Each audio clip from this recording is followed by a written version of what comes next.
La présidente, monsieur le ministre, monsieur le président, messieurs les rapporteurs, mes chers collègues, dans chaque circonscription, nos concitoyens nous le disent, l'exaspération monte face à la délinquance du quotidien et aux troubles à l'ordre public. Ils ont parfois le sentiment que l'État est à la traîne face aux nouvelles formes de criminalité organisée. Socrate avait raison quand il disait « Ce qui fait l'homme, c'est sa grande faculté d'adaptation ». Les délinquants, eux, l'ont bien compris. Exclusion du stade, ils frappent à l'extérieur de l'enceinte sportive, sauf les footballeurs argentins, évidemment. Protoxyde d'azote interdit, ils vendent sur les réseaux sociaux sans vérification de l'âge. Permis retiré, ils prennent un scooter pour poursuivre les rodéos motorisés. Riposte, c'est la République qui s'adapte, qui reprend l'initiative et qui apporte une réponse agile, ferme, rapide et proportionnelle. Une réponse qui, pour autant, ne cède ni aux fantasmes, ni aux sirènes de la radicalité, ni à celles du populisme. Car notre rôle de législateur est bien de prendre la mesure de la hausse de la victimation et du sentiment d'insécurité que révèlent les enquêtes menées par vos services, monsieur le ministre. On ne peut nier la réalité documentée. Mais il faut, dans le même temps, sans cesse combattre l'instrumentalisation du désordre qui devient très vite un récit politique dangereux. On ne dit plus seulement le gouvernement échoue, comme le clament ici les oppositions. On finit par dire la démocratie est trop faible. Alors, sur ce terreau, une offre autoritaire se présente qui promet l'ordre au prix même des libertés qu'elle prétend défendre.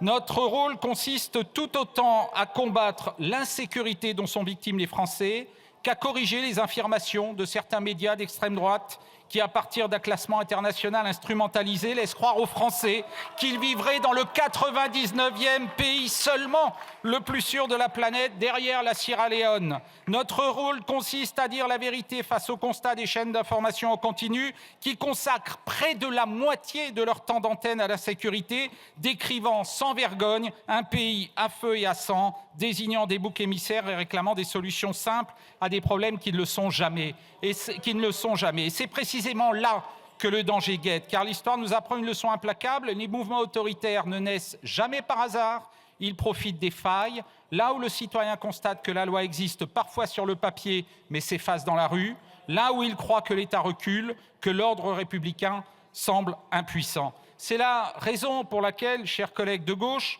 combattre le contrôle et la sanction qui sont au cœur de riposte, ce n'est pas défendre la République. C'est au contraire alimenter l'impuissance publique dont se nourrissent sans scrupule ceux qui entendent attaquer nos libertés au nom de la sécurité. Car soyons sérieux, vous nous dites, collègues de gauche, que riposte est liberticide.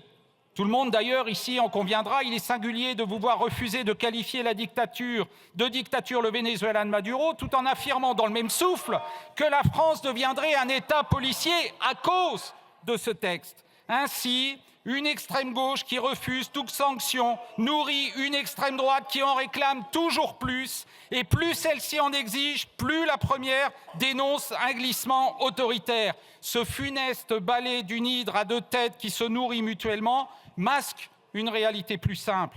Chaque amendement qui a cherché ici à faire reculer l'État devant ceux qui ne respectent pas la loi n'a pas protégé la liberté. Il a armé ceux qui veulent la réduire.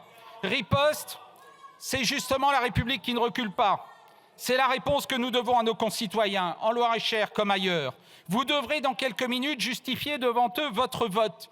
Donnez à nos forces de sécurité intérieure les moyens d'incarner l'ordre républicain ou laisser le vide comblé par ceux dont l'histoire nous a montré avec une clarté glaçante ce qu'ils en font. Du côté du groupe EPR, face à des comportements dangereux pour tous, comme les rodéos motorisés, nous assurons d'adopter des mesures plus répressives et de donner à nos policiers, à nos gendarmes, à nos douaniers de meilleurs outils de détection des infractions et d'enquête judiciaire. Nous assumons de frapper fort contre certains phénomènes comme le protoxyde d'azote, comme les mortiers d'artifice, qui frappent, eux, trop massivement et trop funestement notre jeunesse. Nous assumons de faire ce que les Français nous réclament, assurer leur sécurité et répondre aux besoins opérationnels réels de nos forces de l'ordre. Nous assumons enfin de responsabiliser les consommateurs de stupéfiants, d'obliger les casseurs à réparer, d'être plus fermes avec les trafiquants. À côté du temps de la prévention vient celui de la dissuasion et de la sanction. Ce texte, c'est l'État qui protège, c'est l'État qui rassure. Et c'est exactement ce qu'exprimait Clémenceau en 1900. 1917. Le gouvernement a pour mission de faire que les bons citoyens soient tranquilles, que les mauvais ne le soient pas et que les incidents trouvent un point d'appui dans la loi. Nous voterons cette loi.